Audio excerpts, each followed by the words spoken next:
Welcome to Chasing Pars, the podcast where fairways meet fresh takes, whether you're grinding for birdies or just trying to avoid double bogeys.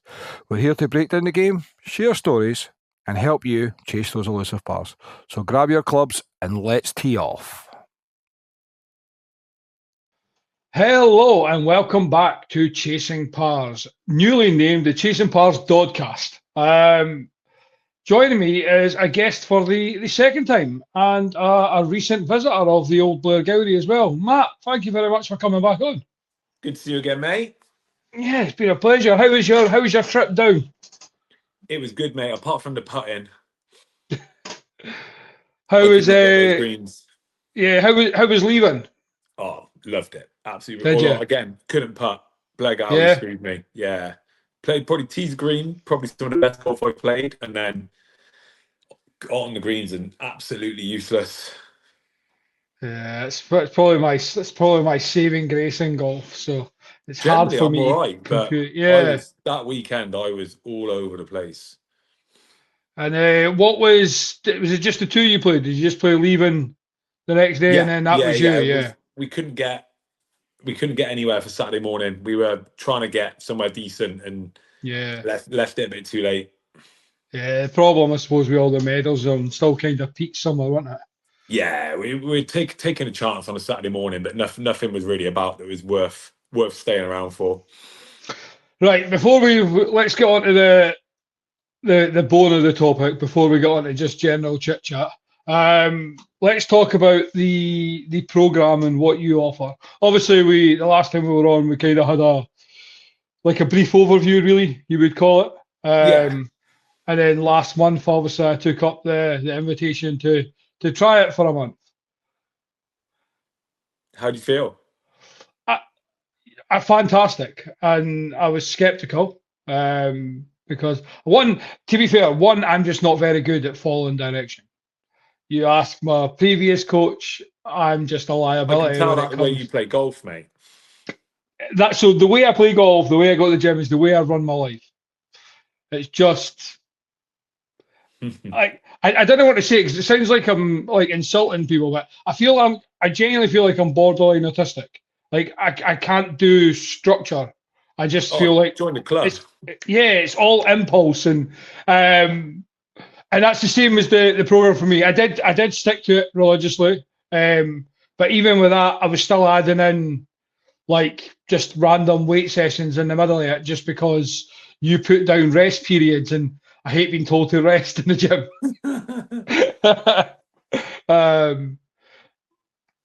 I think my biggest takeaway from it, which I would never have done before this, and I think it's where I'll give you the most credit, is that even just the warm-up stuff. So even if the plan wasn't for person X going forward, I think that warm-up exercise you've kind of got nailed on. And as somebody who's got really poor mobility and a bad shoulder, I felt so much looser. And we both you shared that story I put up. I'm not exaggerating when I said just to be able to move properly, I'd gained at least 1 iron distance. Yeah, and that's the fundamental thing. I think a lot of people, when it comes to not even just golf training, but training in general, what a lot of people misunderstand is if we break it down, so essentially because the program is for multiple people that can follow along, right? It's not a program written for one individual person, despite the fact that I do that for people. But the golf training program is for people who can just follow it. They can sign up, they can follow along. So it's blended between your mobility, your strength, and your power. And I think if you took a normal gym goer or a normal golfer, and if you said define power, they would say the ability to move fast or swing fast. If you said strength, define strength, they would say the ability to pick something up and be stronger, right? Whereas if you asked them to define mobility, they wouldn't be able to give you a good definition of what they believe it is, because everybody believes mobility is being able to like tie yourself in a knot and do the splits. Yeah, that was me. Yeah. Whereas my definition of mobility and how I coach people, golfers or non-golfers, is the ability to get into and out of the positions that we need relative to our sport. The mobility a golfer needs is very different to the mobility that a runner would need. Yeah. So it's making it applicable to the sport that we're playing. And that's where I think most people's downfall is, because they're doing mobility for the sake of mobility. Yeah. And that is where most people, I believe, get it wrong, whether it's coaches or just people going off on their own accord, having a lack of understanding of what we need in the golf swing. Mm-hmm. And that's where most people lack. Yeah, and again, I would have probably been on that other side 6 weeks ago, whenever it was, that we started it. Just being able to move my shoulder, like even in the position, just because of like the stretches that we were then doing, and there were simple ones that I probably didn't even, I don't know why I didn't even think of doing anything like that, but just those little ones. I really enjoyed certain exercises where, like, I've done them all in the past, but it's never been almost like the bent over row one, where it's like quickly pull it up and then rather than, I've always been just obviously so used to just that controlled contract, slow down, the up one, hold two, like that type of. And I think the first time I did it, just that shock of doing it, and I'm like, oh, wait a minute here. And then you can feel just the difference, because I think you'll laugh when I say it, but I'm a very safe golfer to a point. I don't really release. I'm more focused on just hit the ball. So I never really explode. There's no explosiveness. But just a certain few of the exercise we did kind of just give me that belief, because I felt I was more in control of my body. Yeah, exactly, mate. And that's stronger. That's how you get stronger. I think too often people define, you got to think like golf.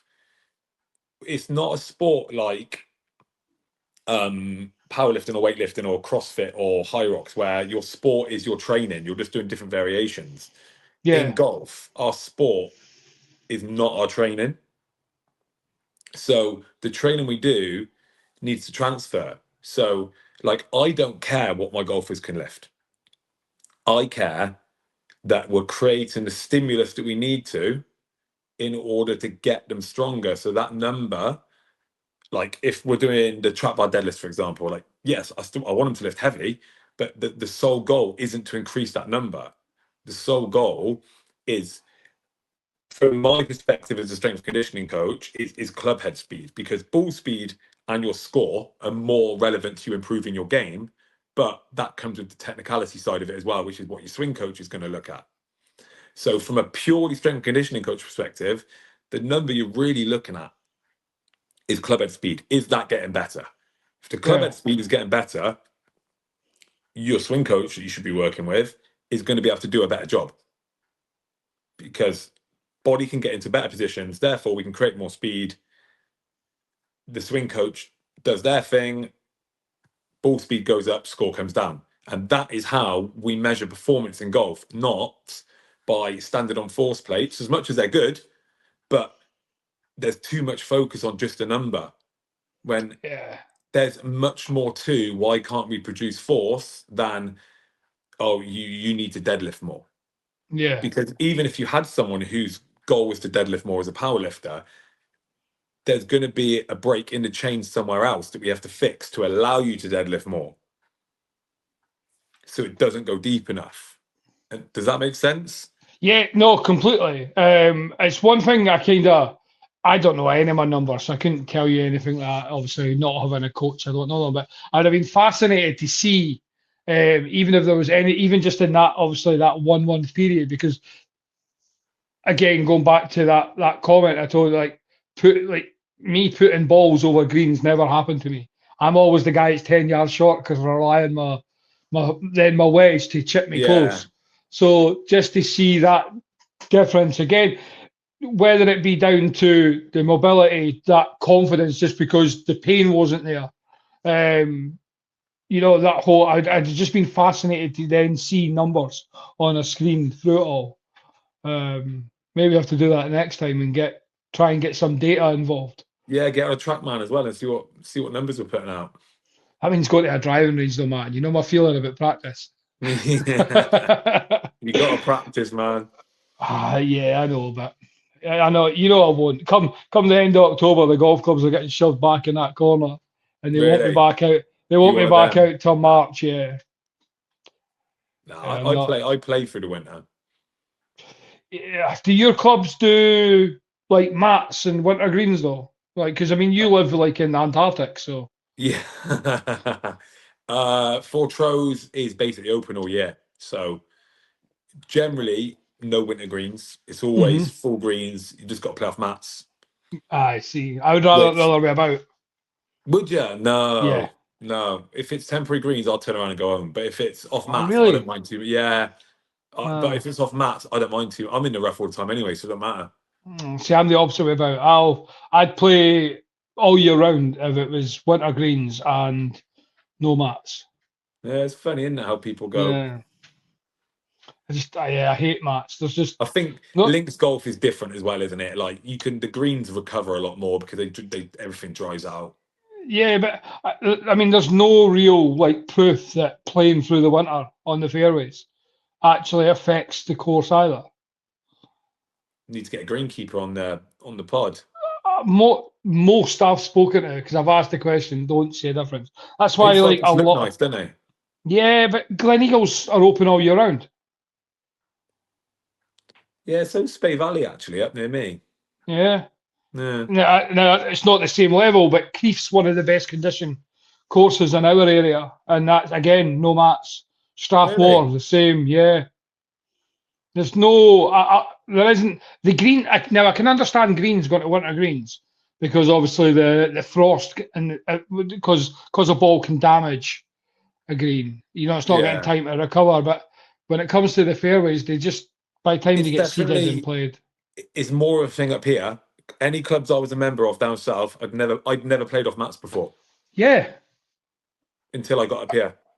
yeah, I've found it. So obviously, being new to golf and only really playing in Scotland, um, every person I've asked on the podcast, they were like, "What do you mean, mats?" Yeah, it's definitely Yeah. more up here. Is there winter greens down south? Do they still do temporary greens? Oh, everywhere, mate. Especially because Yeah. it's mainly Parkland. Yeah, everywhere's winter greens. Yeah.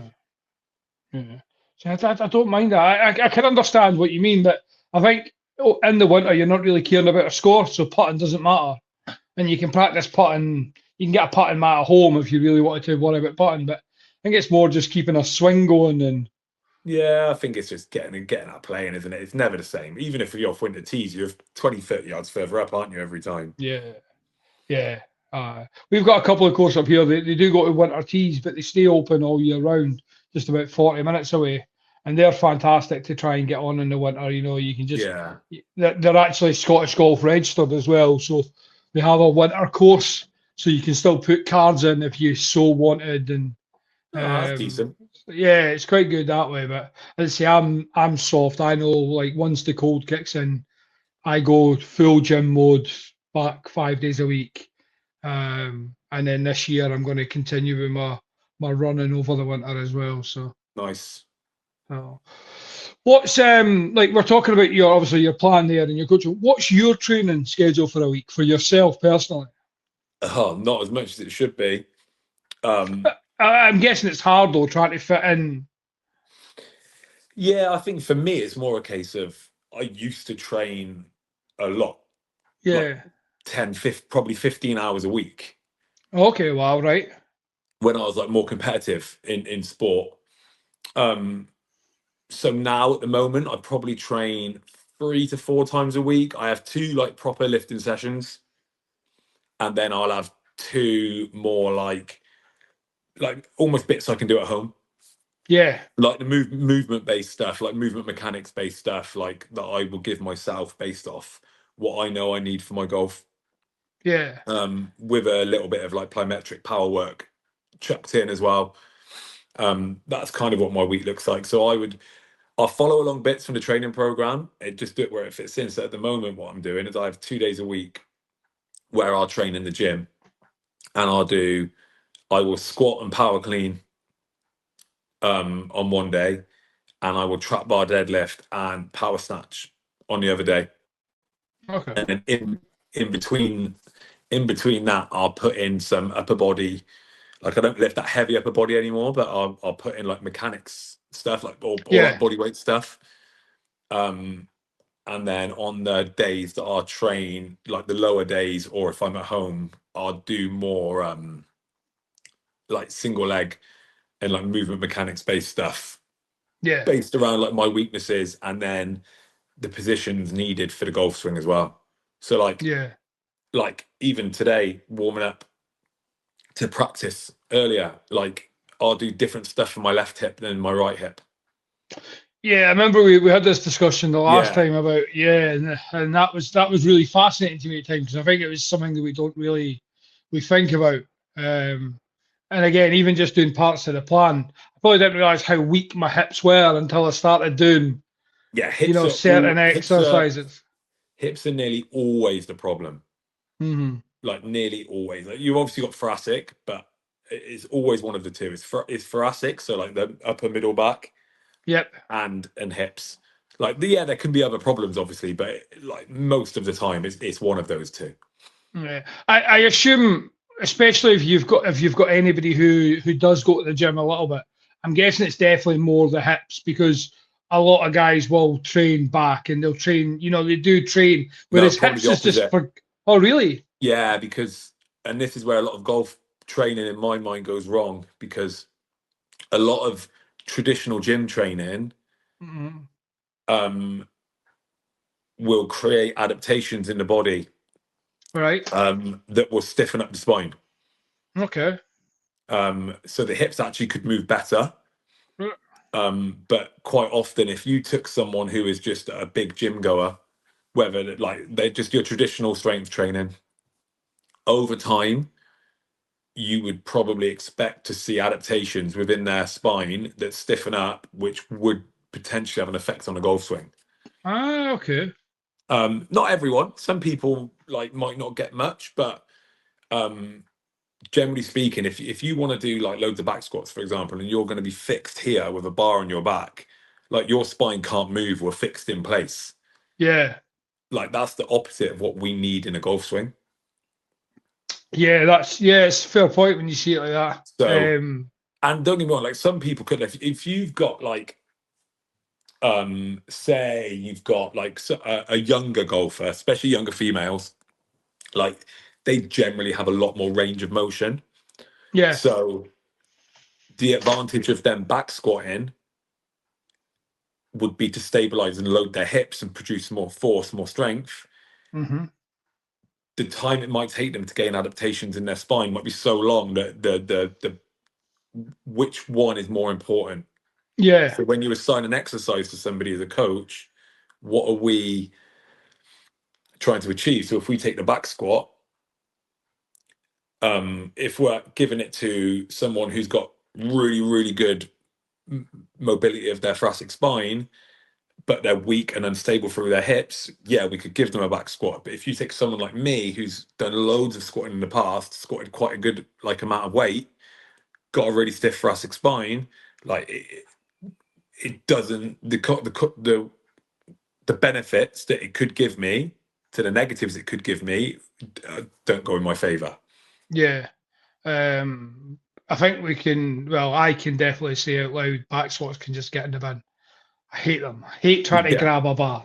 Yeah, you struggle in that position. Yeah, whereas you've converted me to the front bar. And it doesn't mean that back squats are bad. It means that for the wrong person, essentially, they're bad, because if you've got good function, they should be okay. But if you don't, they could only reinforce the problem. Yeah, I think with the amount of like squat machines now that we have in gyms, I think for your average gym person should just be binning the bar on the back. I just think, unless you're training specific, I think we have enough squat machines now that do your. Again, there's exceptions. People are training for certain stuff, And as you say, people can get in. I think if you're a newbie in the gym, just stay away from that bar until you've got I think it somebody with depends you. what environment you're in, if you can get Yeah. coached, because a barbell is the best tool you can use to develop strength. Mm. If you just want to get stronger for health reasons or because it's fun, and like chucking weight around on a barbell is class. It is the best way to get stronger. But we're talking about golf now. Yeah. So is it the best way for it to transfer to your golf swing? And that's where the differences occur. I put some stuff out on one of my stories the other day, and I said, like, should golfers weightlift? And I got quite a lot of like interesting comments back from people, and what they think is quite interesting, because in weightlifting I mean like snatch and clean and jerk, like what you would see like Proper, Olympic yeah. weightlifting. And as a tool for developing strength, power, it's so high skill. They are such great movements, but they're also so hard. Yeah. They're so similar to a golf swing in terms of high speed, high force, high skill, that you need to be good enough at it to get the benefit from doing it, if that makes sense. Yeah. Because if you just took someone who's never played golf before and said, go play golf, like, you know what their swing's going to look like. It's going to be hurt. They're not going to hit the ball, are they? Therefore, they wouldn't get any benefit out of what they're trying to do. Yeah, no, I completely agree. I mean, you're never going to get me doing that ever. Just not for me. But I completely where you have converted me, and I was against it 6 months ago, was deadlifts. Yeah. And I don't think I'll ever take them out of my plan now. Yeah, I mean, pick something up. That's the most functional thing you can do, right? If you're going to use that functional term. Yeah, and I kind of love it now that I feel my technique's kind of got better. I feel it's one now that I can do like a nice little, not ego lift, but it's nice to have something to track where I can see progress as well. Like, have you been lifting using more. a trap bar? I do both. Yeah. So I do them twice a week. One with a trap bar, one normal. And I actually find the normal bar easier. Okay. But actually, I'm pretty sure I'd have to check. I think I can actually lift more on the normal bar than I can the trap bar. Yeah, it's not particularly normal. Yeah, but I think it's only because my limitations on my knee for getting down. Whereas on the normal one, I'm not having to bend as much, if that makes sense. So I think it'll come. I was actually just saying, you'll have seen in my stories, like I'm back running 3 times a week.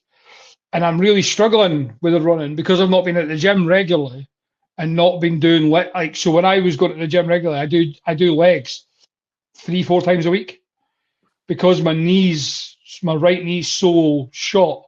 I needed to do loads of leg extensions, and build all the muscle kind of like around the knee, loads of calf, kind of just do all the rest. Because I've not done anything, I actually struggled with the running. My legs have really struggled. Yeah, but it's also, it's just where you haven't ran. Yeah. It's just adapting to running again, like creating those adaptations. Like where we said we create the bad adaptations, for example, you also create good adaptations in training. Like that's how our bodies, like your response to getting stronger or your muscles adapting when you train is your body's basically going, what the fuck are you doing to me? Yeah. Whether it's running, whether it's lifting, whatever it is to doing, and then going, oh, okay, we're going to do this, are we?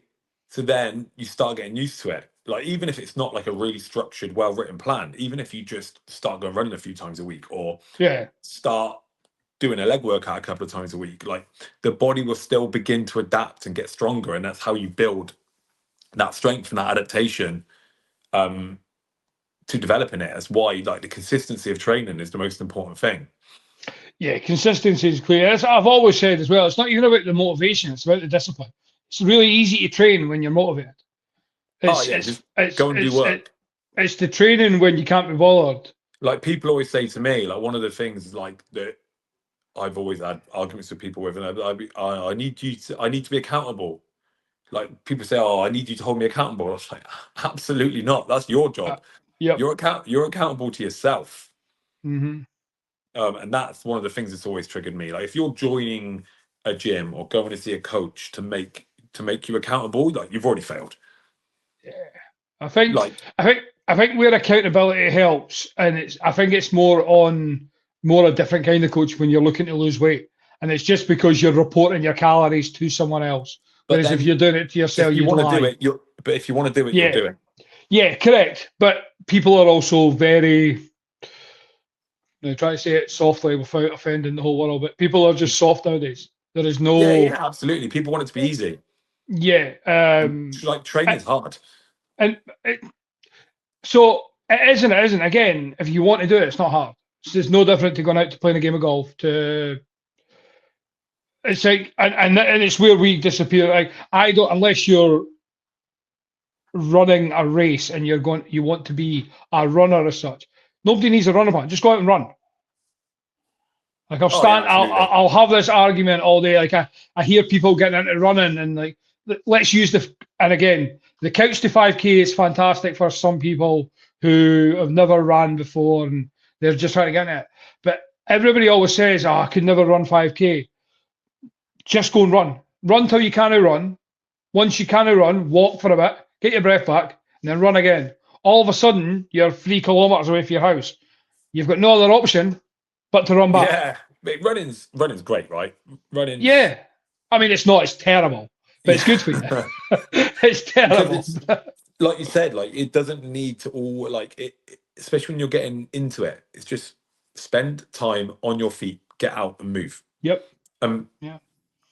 It's just moving. Like there's certain sports I think that are harder than others in terms of what the training dictates you do. Yeah. Like golf is hard in a different way. Golf is hard because it's time demanding and you've got to put in the hours to practice and you've got to do the right practice to make sure it's transferring, and then you've got to go and play to make sure that it's all working and coming together, and that's not including gym work. Yeah, that's just the playing part. So golf is like it's a real, like they use the word grind, don't they? It's a real different grind. It's more just a commitment of doing it. Whereas like me, when I used to compete in CrossFit, that's just pain. Yeah, that's just strange behaviour, Matt. That's what we call that. It's why I was never any good, because I wasn't very good at the pain part. Yeah. But it's just pain. Like there is no hiding place. Like you can't not do the workouts that hurt, because otherwise you're never going to get any good.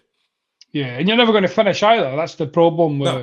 Not problem, but you know what I mean. Like at least then, like almost like when it's just running, there's a start and an end. Like, but you're doing the same thing. But as you say, with like a CrossFit or High Rocks nowadays, it's like you can't. That's more. Obviously, they're both very physical, but I would say probably the mental side of it is arguably harder, because it's easy to get yourself, not easy, but it's easy to get in physical shape to compete and to complete stuff. But it's that mental side telling your brain that you can do it, because we are much more capable, which I'm sure you've come across loads. We are definitely more capable, faster, stronger, than our minds will let you believe. In the grand scheme of things, people don't know what the human body is capable of. Yeah. There was a Russian doctor who, I can't remember his name. A Russian doctor calculated the maximum speed that they believed the 100 meters could be ran. Mm-hmm. This is quite a few years ago. I can't remember the guy's name. And he basically worked out that a human being of X height with X cadence, blah, blah, blah, could run 100 meters in 7 point something. Like he believed that is the fastest. However he calculated this, would be the fastest that a human could physically do it would be that. And we're nowhere near that. Yeah, well, I mean, I put it into like a normal person. So the fastest 5K I ever ran at the start of the year when I was running every day was 22:07. It was either 22:07 or 21:57. I can't remember. I'd have to check. And it was like, I really wanted to get a sub 20 at some point. And like, and in my head, I'm like, not like knowing how I felt, and how much I would have to take off, I'm like, I just didn't know. And then I was having a conversation with somebody who's probably fitter than me, a little bit faster. He's like, I could never break the 20-minute mark. And the analogy I used, if you're in a dark street and somebody's coming out with you with a knife, and I could guarantee you they would run 20 minutes on the dot for 5 kilometers chasing you. I guarantee you, if you've only got a straight line to run, you're breaking 20 minutes. Because again, training. Yeah, the mental side kind of comes out the window because it's that survival. So I look at it differently, but I look at it from a physical perspective. Yeah. If someone's running a 5K in 21 minutes and they want to get below 20, their limiter is their output, their limiter is their strength. So if we can make you stronger, like your higher output, so plyometric work, basically, plyometric work, leg strength, obviously you would continue running as well, but because your output would be increasing, therefore your speed would increase. So your numbers are going to start creeping, like those split times are going to go down. When it becomes go time, you go. I completely agree. But the way, like on my analogy, the way I looked at it is when I started running, I was training to do a kickboxing competition, and my coach wasn't going to let me compete unless I could run 5Ks consistently under 25 minutes. Now, the fastest I'd ever done one was 27 minutes. I wouldn't say like I never broke sweat, but I was never really out of breath. But my brain wouldn't let me switch off that tape, because like it was almost that fear of blowing up. So like I have most people know like I am mentally deranged almost, but I've got like such an ego when it comes to like running, lifting. I can't give up. So my fear is always when I'm running to like almost gas out and not be able to go anymore. Yeah. So I was just staying at that comfortable 26, 27 minute mark, just all of a sudden, and I couldn't get below 25 minutes. And I was running so regularly, even my 10Ks were at under an hour, but I couldn't get my 5. And I'm like, I definitely can. I just needed that one time. Threshold, training the threshold, and that's where it starts hurting though. That's why people don't like it, because it hurts. And you're scared. And then there's a fear, and anybody says it's not is lying. It's a fear, and I suppose it's the same with lifting weights. And I feel, kind of going back to your plan a little bit, and it kind of the same as training. When you're new to training, because you're coming out of your comfort zone and doing stuff that you're not normally doing. You've almost got that. What if people are looking at me, wondering why I'm doing this? On something like what we do in the training plan. If you go to like just a commercial gym, say, nobody's doing that style of training. No, not at all. But I mean, all you got to do is if you're in a normal gym, just look around and see what the amount of car crashes that are happening around you. Yeah. So just crack on and don't worry about it, because the amount of stuff it's generally better now than it's ever been, to be fair. Yeah. But the amount of car crashes you see in a gym, that worrying about what you look like doing something, that should be the least of your problems. I completely agree, but I think it's always a good thing to mention, because I not love, it sounds really bad, but I love seeing people in the gym even making mistakes, because at least you know they're there and they're trying, more than somebody who's got perfect form somewhere else. Nothing actually I enjoy more than actually seeing people. This sounds horrible. I mean it a positive way. When people are in the gym struggling, it is because you know how hard they've worked to get to where they are, rather than the person who goes to the gym every day with perfect form, lifting clean, and it's more like satisfaction seeing people struggling and improving, and turning up every day. That's how it starts, isn't it? Yeah. And I love that, like, more than anything. I love a success story. I love just seeing people turning up and struggling and still being there every day. Because as I say, I know how hard it is for them to turn up every day. Like if you want to go to the gym and you enjoy training and you've done it for a while, it's just routine. And it goes back to, it's not easy, because those guys definitely have their struggles, just like everyone. But the routine side's always there. And I just love, yeah, especially when it comes to guys and girls.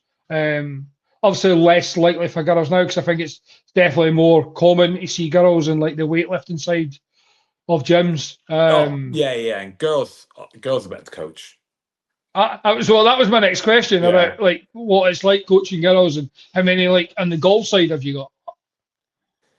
I mean, I coach more male golfers than female golfers just because of the numbers. But in Mhm. general, especially when I go to my CrossFitters, for example, I Yep. coach more women than I do men Okay. in that sense. I think women are much more, they invest themselves in the process a lot more. Hmm. I feel like the blokes are much more like, oh, I can do this myself, and then they realize they can't. Or they get bored. So like the guys that I've kind of got on my team are like very much committed with me all the way, Yeah. but there's less of them. Yeah. But the ones I've got are like fully all in. If I say if I say jump there, say how high. Yeah. Whereas girls are just much more trusting in the process. Like they don't go off plan as much.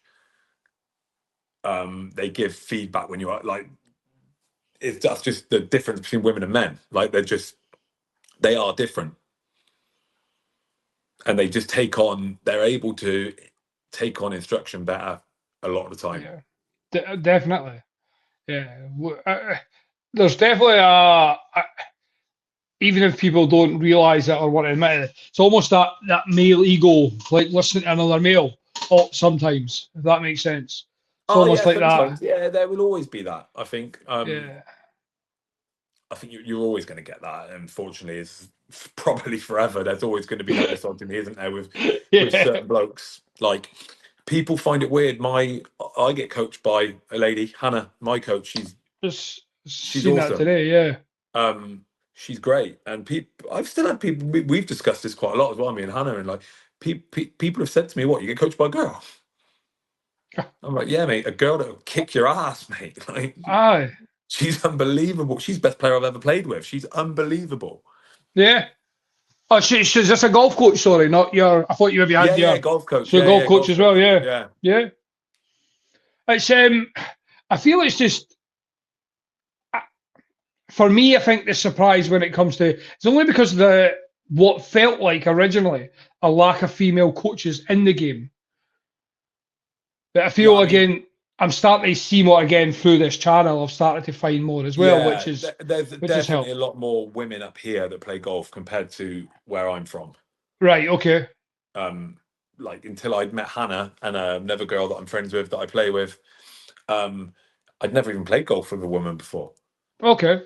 And not through actively trying to avoid it, but just because Just there not seeing it.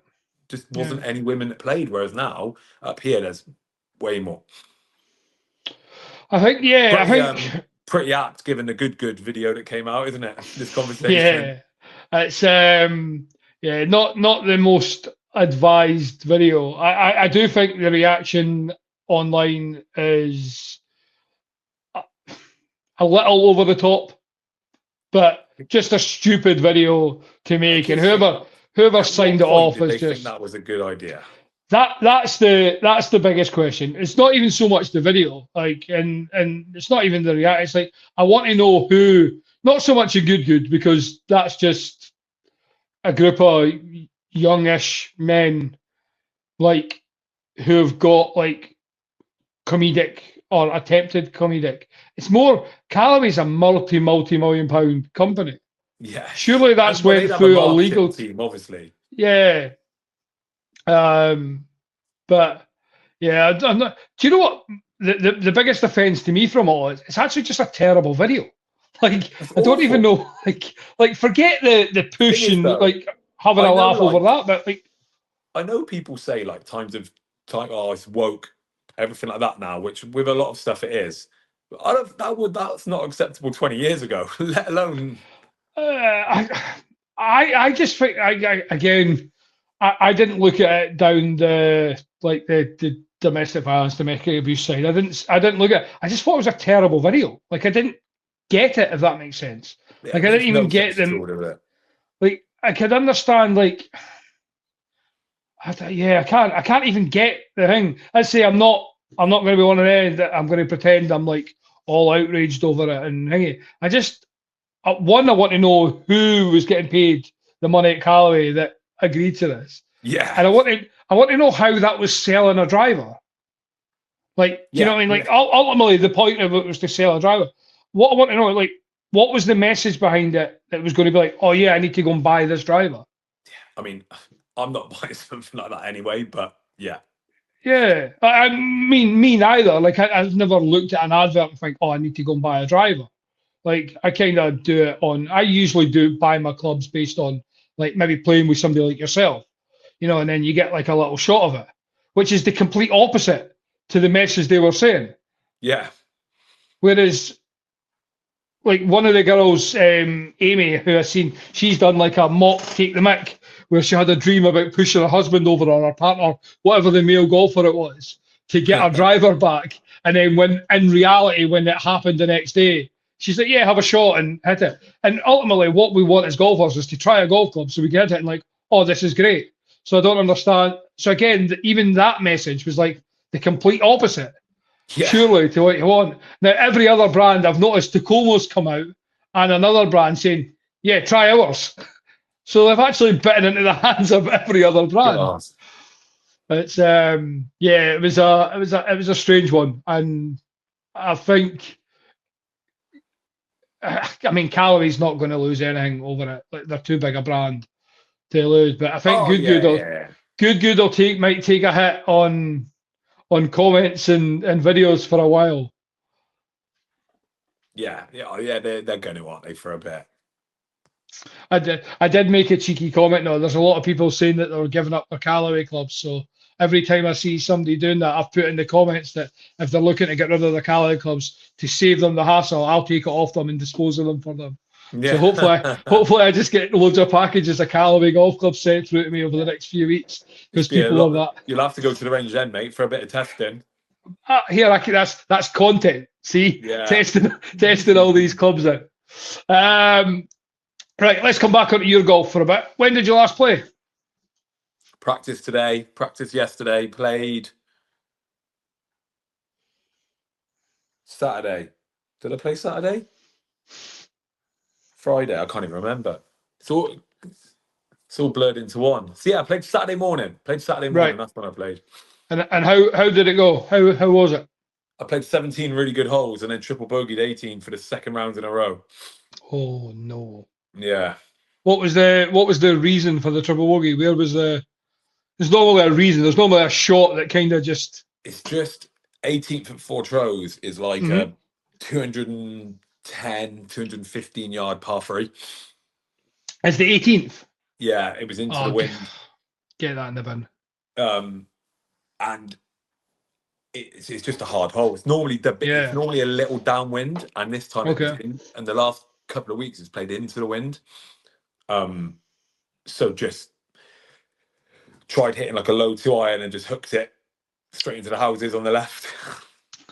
Nice. Is Four Trows an 18 hole, or is it 9 twice? Yeah, no, it's 18. Yeah. So just drop. Is that a drop shot then, and then spiraled from there? Yeah. How you hooked? I played a provisional. Probably played a provisional 3 off the tee, and then made 6. Yeah. It's never a good finish. No, ruined a good round. I seen your video. Obviously, you posted today. Got that nice high draw with the driver still, and because that was working well when you were down. Yeah, it's coming. It's coming. Done a lot of work over the last few weeks, so we're getting there. Yeah, I mean, the way you train, like with the strength stuff and thingy, I think give it time. I think the handicap will come right down, and the ball striking will get there. Just because of your mindset, mate. Just the way you train, you're kind of going to stick to like what you're taught. And again, as you say I'm so obsessive that if I get given a drill, I'm going to keep doing that drill until it starts working. Yeah, and I think it's probably something I need, but I know I'll never have when it comes to to golf training. Yeah, I don't know. I don't know why I can't. I'm obsessive with everything else, but when it comes to golf, it's like, nah. I think it's just as well like having someone whose opinion you trust. Yes. Like if you've got a coach who, and this is gym based as well, but like from my perspective as like the client from the golf swing side, like having someone who you trust to give you stuff or tell you that you're wrong as well. When you do stuff, if you're getting finding a feeling and like, I feel like I'm hitting it good, it's okay for that coach to go, no. Like sometimes it might be right, but other times it's not going to help us, and we need to get a different feeling here because that could escalate into something else. Yeah, and I think so. On that note, whether it be gym coaching, whether it be golf coaching, whether it be most things in life, I think for you to do something that requires your time, your money, I think the rapport between you and said coach or said person, whatever it is. So I always relate it to tattoos. I think there's millions of really, really, really good tattooists in the world. But if you have a terrible rapport with one, doesn't matter how good they are, why do you want to spend hours with this person as they permanently mark your body? And it's the Yeah, I same think when it comes to coaching as well. Like if you don't have a good rapport with them as well, and you don't like the person or trust them or respect them, you're not, no matter how good they are and how much time you kind of even put into it. I think your heart's not always going to be in it at times. no, you have to trust that person with what Yeah. you're doing. Because like from a golf swing perspective, they could be telling you something that just feels so alien. Like you've got to trust what they're asking you to do. Well, yeah, because especially in golf, I mean, again, I've not had any lessons, but everybody always says like when you first start getting lessons, you start working something, everything just feels wrong. Because what you're doing, you're so comfortable, but the reason it's so comfortable is because you're doing it wrong already. Yeah, So you're trying to I've never change. felt like that. Have you I've not? always no, so when I was like teenager playing a bit of golf, I never played competitive junior golf, but I still played quite Yeah. a bit of golf. And I was always, don't want lessons, blah blah blah blah. Thought I knew better. I was the same when I started training as well, until I learned and knew what I was doing. But what I've found since having lessons the last however many years is I think golf becomes less frustrating when you understand what you're doing wrong.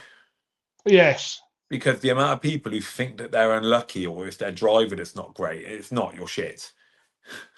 Like, get the problem fixed because it's technical. Yeah. Yeah. I Or completely. mechanical. If I put my work head on, it goes mechanical. But if we're just talking about in that moment on a golf course, you're not bringing the club face to the ball at impact in the right position. Therefore, there's something wrong. Completely, but that's where I mean though that the to fix that is almost sometimes the complete opposite to what you're doing. So it feels wrong if that makes sense because Yeah, I think it like does. But then you just hit one good one, and then you yeah, go, that's what's meant to happen. yeah, And then it's just yeah. that then straight away, hopefully that trust is then gone. Well, Yeah. I can do this. Yeah, it's probably like I say it every year. It's definitely something I need, but I know I'll never do. So I don't. There's no point thinking about it. I'll just keep hitting my woods. I might learn to hit a driver once we take trees away and then just smash Yeah. driver every week. But yeah, no. What's the current like working on plan for golf? Like what are you working on at the minute? At the moment, just I'm my swing is pretty out to in, so I've just been working really hard. My cue from Hannah is swing it around your ass. Yeah. So I'm trying to feel like I scoop the club behind me, and it feels like I do. And then you watch it back on video, and it doesn't look anything like it, but it's working. Hitting the ball a lot better. Handicaps come down. What are we sitting at just now? 3.5. Wow, nice. So it's coming together. Getting there. And I start my PGA next month. Oh wow! So that's what I've been grinding to try and get the handicap down to get accepted onto the PGA, so I can link. So I'll be hopefully become qualified PGA coach, and I can link it together with the movement mechanics and strength and conditioning, and offer something that not a lot of people in the world of golf can do. Yeah. So what did you have to get to under 4? Was that right? 6.4. Is it under 6? Oh, so you're well under it anyway. Yeah. Which is, I feel that's gone up. Did it not used to be lower that you had to be? I think so. Yeah, I think Maybe they've changed it a bit over the years. That's good though. So you excited for that? Because that'll be a lot of work really as well on top of everything else you it do. will be, but just fight. I mean, until you're in, you never know, do you? But Yeah. I'm one of them. I'll dive in and see. Oh, there we go. See what happens with it. But feel that for me, as a massive geek with my golf and training, Yeah. I believe it's like the next step to allow me to, if I'm working with a player and they've got a coach, I'm going to be able to help that coach more by having a greater understanding of the swing, and then training that player. And then if I'm coaching my own players, being able to link the things together, having the ability. So if we're teaching someone to do like a back squat, for example, right? If we go back to the back squat analogy, when they're going down and back up again, all right, it's not very technical, but there will be technical points we can use. The reason why they're not going down and back up as well as they should be, is that a technical cue or is that a mechanical problem? Mm-hmm. The ability of a coach to judge between those two things is really, really important. The problem is most coaches, especially from a golf perspective, are not able to do both. So if you can do both, you can identify the problem, you're going to be able to make that player, you're going to be able to give them a better service, you're going to be able to make that player better. Because if you, let's say for the sake of real simple argument, if they can't rotate in their backswing, most players can because they do it so much, but if they couldn't rotate in their backswing, you as a coach are going to really struggle to how the hell are we going to get this person to rotate? Yeah. Whereas if I can then link that, that's kind of... Yeah, you're taking half the guesswork out, really. Yeah, whereas if someone can't get another position, like there are ways that we can manipulate that club, which a lot of good PGA pros are going to be able to do when they teach people.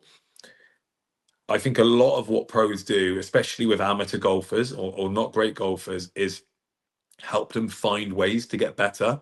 Yes.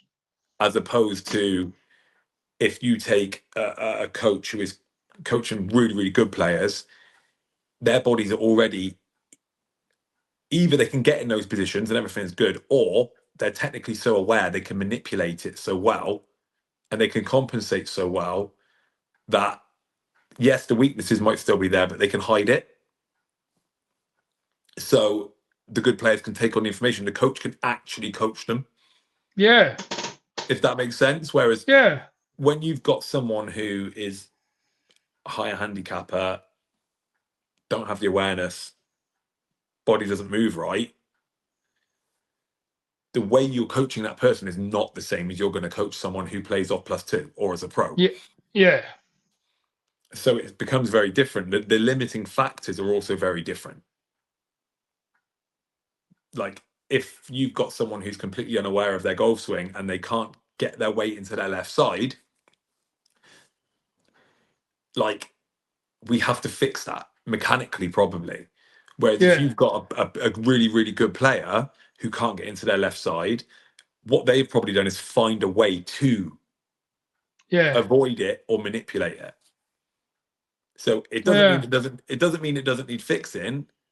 It just means that they've been able to find a way around it, so that the coaching can then become more technical. Does that make sense? Yeah, not completely. Again, it kind of goes down to, like, obviously everybody's different and everybody, as you say, they manage it round. But with you having the strength and conditioning side, it definitely is going to have that little bit of advantage over.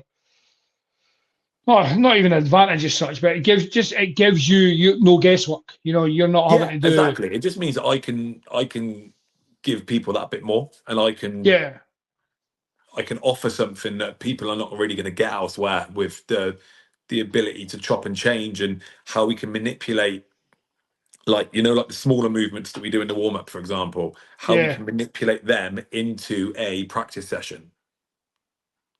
And like that's what I do with some of my players I work with more regularly is we play around with. I know where they struggle mechanically. They or their coach knows where they struggle technically. They normally align.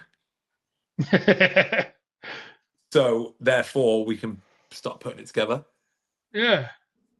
So when do you start this story, did you say? Next month.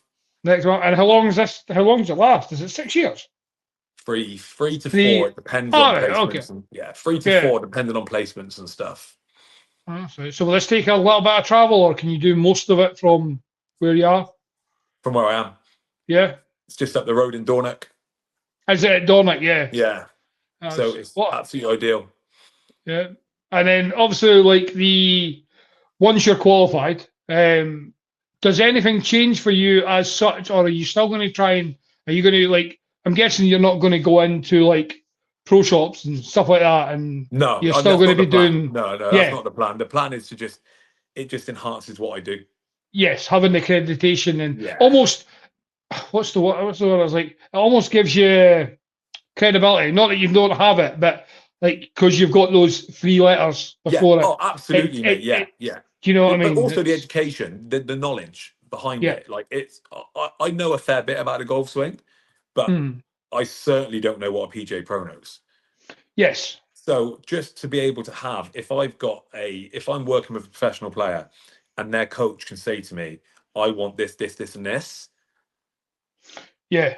I can still do, even if I'm not swing coach, if I'm just strength and conditioning coach, it's still going to enable me to do my job better because I can have a better understanding of what they want and how to get there more, not just from the strength side, even from the golf side now. Yeah. It's, I don't know why I never thought of that, but it's actually my old PT always said that the best thing he ever did was invest in himself. So as much as he did his PT qualification, at least twice a year he goes and does like additional training courses and stuff, and he says that's his best investment in his clients is actually investing in himself, because then he can provide a better. And it's basically what you're doing now as well. What you're doing here is investing in yourself for the knowledge, for everything else that you can then take into Chris, Jim, and Paul. And you're enhancing they're getting more bang for their buck. Basically, exactly, is what I'm saying. Just make the golf training world help make it better, help educate, help make people look better at golf. Yeah, and I think again, adding on to that, when you look at all the like the older pros, like I'm going to use the famous ones, like your Ricks, your Pete's, and that, when they did it, golf was not a dead sport, but it's nowhere near like the youth and popularity that it is today. Like big change. And especially again, I think we've spoken about before, like how many young kids you've got, up where you are as well, because you're in such a hotbed for golf as well. Oh, it's crazy. It's going to be fantastic. Yeah, exactly. It's mad. Like how many kids play golf up here is mental. Yeah, like I think again, it's almost like the environment they're in, like not being in like big cities, like your main bit. So golf is such a hotbed up there. Yeah, I think it's almost like to the courses popular as well. Yeah, like, you've just got it's just ridiculous. Like from someone who's not from here moving up, and then you can see like you've got access to all these amazing golf courses. It's unbelievable.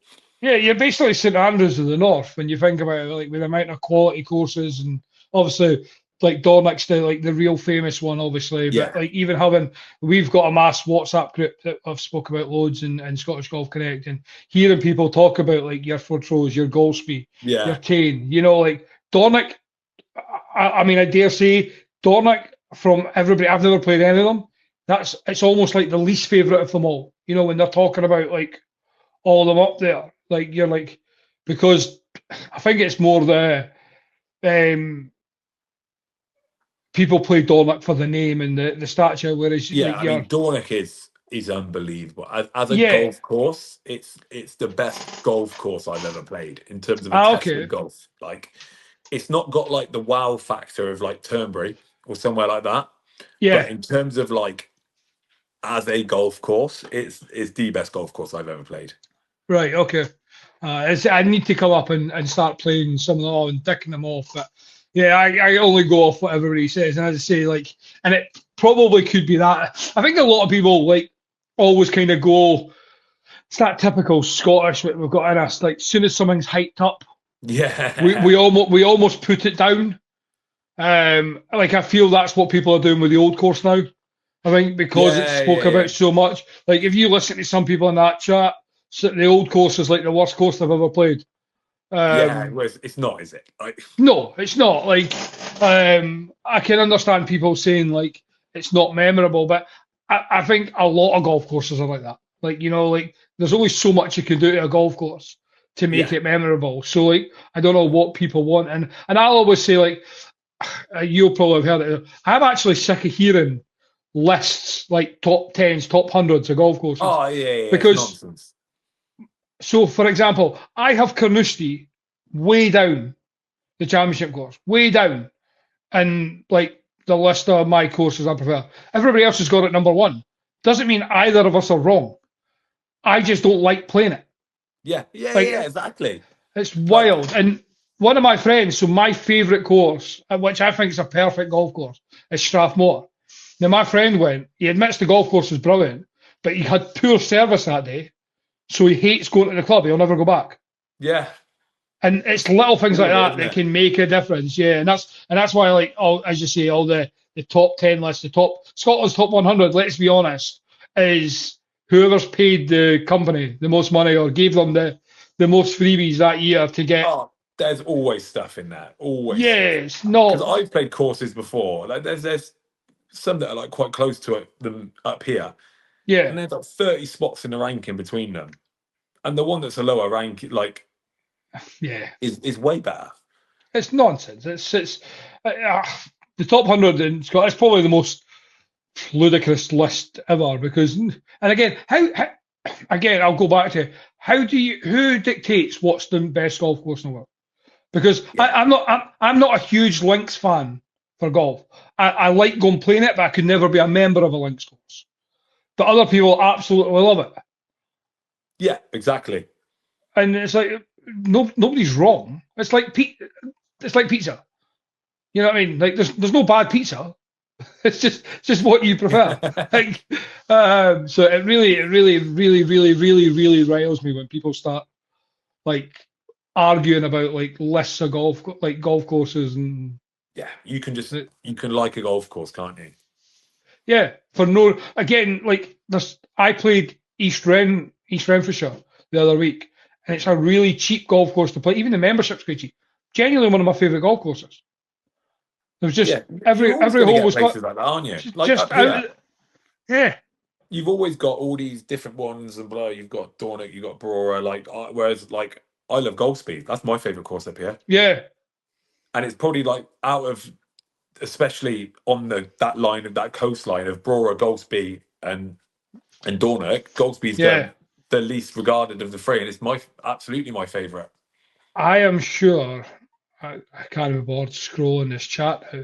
I'm sure somebody just put a photo of Goldsby in today, and it blew my mind how beautiful it looked. Yeah, Goldsby's great. Is it right on the water? Yeah, I'm sure it is. I'm sure somebody put a photo, like 3 or 4 photos in, kind of like a drone shot over the course, and I'm like, I just need to go now. yeah, it's good. Come up, we'll sort it. Yeah, that looks phenomenal. Like of all them, me and Kieran have said we were going to book a trip abroad next year and go golfing, but we're now going to look at getting a camper van and just Quality. spend like 3-4 days at different parts of Scotland. Yeah, nice. We want to do like the West Coast ones down. We said like the Macrae, Macrahanish, and Yeah, nice. and over in Arden. We reckon we could probably get 10 courses done in like 6 days. That'd be cool. Doing stuff like that. He's played a lot of the ones up north, so that'll take a little bit of convincing for him to get him to go back up. But he loves Brora because he won the Open, the 36 hole Open. Yeah. So like that's one of his favourites again. But I think he had a bad round at Goldsby, so again he wants to come up and Yeah. kind of like make errors. He liked the course, but he needs like that comeuppance. I can't remember if I've asked this before, but just on why we're doing like favourite courses and top hundreds, and what's like your three favourite courses you've played? Not for any particular reason, but like what ones have kind of. Three favourite. Turnberry, Yep. Dornoch, and probably third one would be, I'll keep it Linksy. Either Goldsby or Silliff. Selith is a course I need to play. Like I've Silliff's been so invited good. down, yeah. Silliff And is then so good. if you could only play one golf course for the rest of your life, what would it be? Oh, And you didn't I get think either or, just one. You're not getting yeah. it would be the Berkshire Red Course Okay. because it's unbelievable. It's like on the Surrey belt. I trained one of the guys that was a pro there, so I used to be able to get down and sneak on. Yeah. And the red, they got a red and a blue course, both unbelievable. But the red course is 6 par 5s, 6 par 3s, 6 par 4s. Oh, that's class. So it's really cool. It's Yeah. unbelievable golf course as well. But I just think for having that, if I could just play one forever, it would probably be that. And then you're playing any course tomorrow. You can choose what three clubs and then your putter are you playing with, and you must break 80. Driver,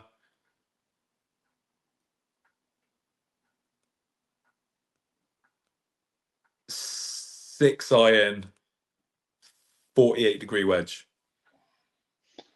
I wasn't sure if you'd go a wedge just because I know you like a bump and run, so I knew you could trust Yeah. all that. No, I That's think I'd go. I think I'd still think I'd need. I'll definitely hit the ball in the bunker somewhere. So I need something to get out of it. Yeah, I forgot all your links courses have got hundreds of Yeah. bunkers. So yeah. And then if you could change one club in your bag, what would it be? Oh, at the moment, I've just bought a 5-wood. Okay. A Did you have cheap that when one. you were with me? No. No. I No. bought it. Proper new. I mean, it's not new. It's like a golf clubs for cash one, but I Yeah. felt like I had a bit of a gap. I changed my 3-wood because it used to be the best club in my bag, and now I can't hit it at all. It's because you can hit your driver well. Yeah. I'll stand by the rule. Nobody is good with a driver and a wood.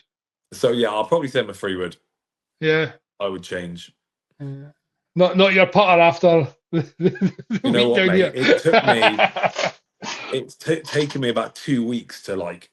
I was debating going to get my eyes tested because I was like, this can't be me, and Blagowie just completely, for whatever reason, I putted like shit for 2 weeks.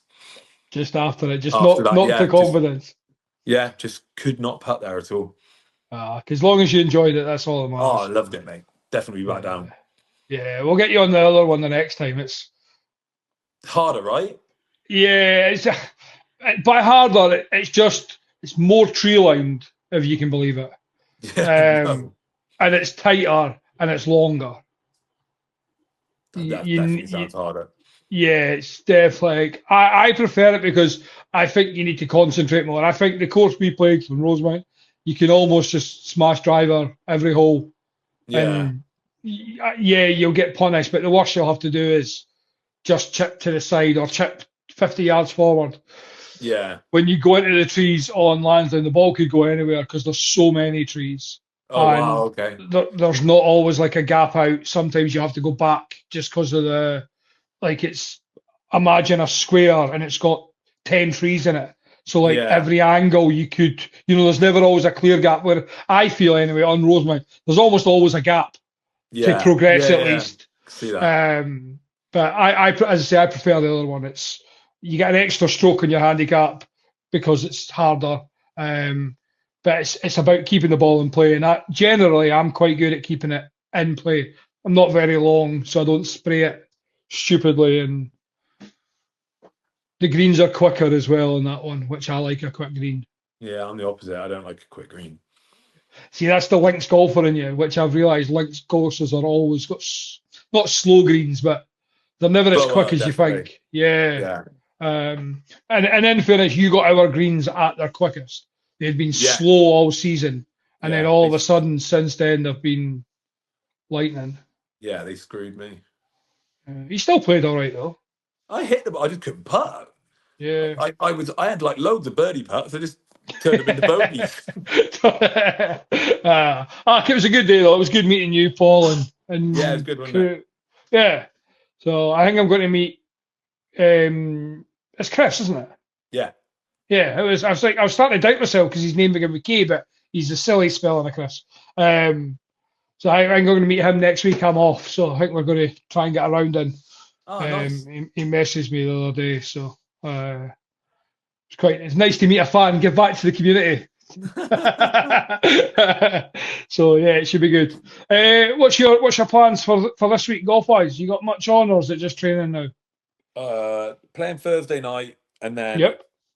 I'm sure I'll get something done on the weekend. And how's the kids coming along with their golfing? Yeah, they love it, mate. They're great. Yeah. They are. My oldest, he wants to come to the big boy course now. Okay. How old's he? So 8. Okay. But he can. He had a party at the driving range the other day. One of the kids had a birthday party there. Nice. And he got longest drive of the day. So he's 8 years old. He hit it 135. Wow. Yeah, he was. That's mad when you think about it. I mean, He's kind of got the advantage in the strength and conditioning coach dad. His dad's got him doing. He's got some speed. Yeah, that's good though. As long as they're enjoying it, though, as you say at that age, that's where it comes from. Yeah. I wish any of mine had got into it. Even when youngest 16 now, but my youngest daughter was coming to like the drive. We wanted to go to the driving range when I first started playing. And then we got her on the course, and I was like, "Oh, we might be getting somewhere." But football started back up again, and that was it. The clubs got put in the bin, and she's never. Every time I've asked, I'd told her I would go and buy like the odd like ladies club or junior club or that. But nah, we're not coming back. Too many makeup and fake nails come into play now.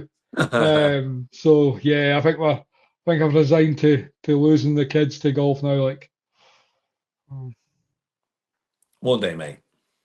Yeah, I'll be retired by then, mate. I'll just have to wait on one of them to give me grandkids, and I can maybe teach them. Yeah, teach them when I get a little bit older. But right, mate, I've took up enough of your time. Do you want to let everyone know where they can find you, where they can find the coaching stuff? Yeah. So just head to my Instagram bio. The golf training program. So it's 3 training sessions a week. Mixture of mobility, strength, power training, 20 quid a month, real simple. And program gets updated every week. And the biggest advocate I can say is it's only an hour a session, so you don't need loads of time. You're not having to be committed, that's what I've tried to do, is try to make it condensed enough that it's achievable. Yeah, and the fact that it's 3 days a week as well. You're not asking people, like most training plans are 4, sometimes 5. And golfers, you want to be on the golf course. The golf always, unless you're injured and we're rehabbing you. Yeah. Or unless your coach tells me otherwise, golf is always the priority.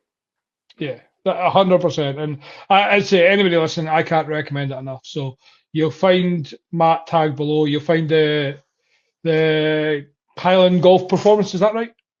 Yeah. Yeah, I always get mixed up whether it's Golf Highland or Highland Golf. They'll both be tagged in here below anyway. So make sure you give them a follow, check them out, and tell them I sent you. Matt, thank you very much for joining me as always, buddy. Thank you, mate. My pleasure. And I'll definitely get up and we'll get another round of golfing. I've got redemption to make after getting beat the last time. So yeah, let's do it. Yeah, thank you at home as always for listening. I promise you there'll be another episode back out next week now. We are back on the train with guests. So keep an eye out for them. Make sure you like, subscribe, share, all that good stuff. And we shall see you next week.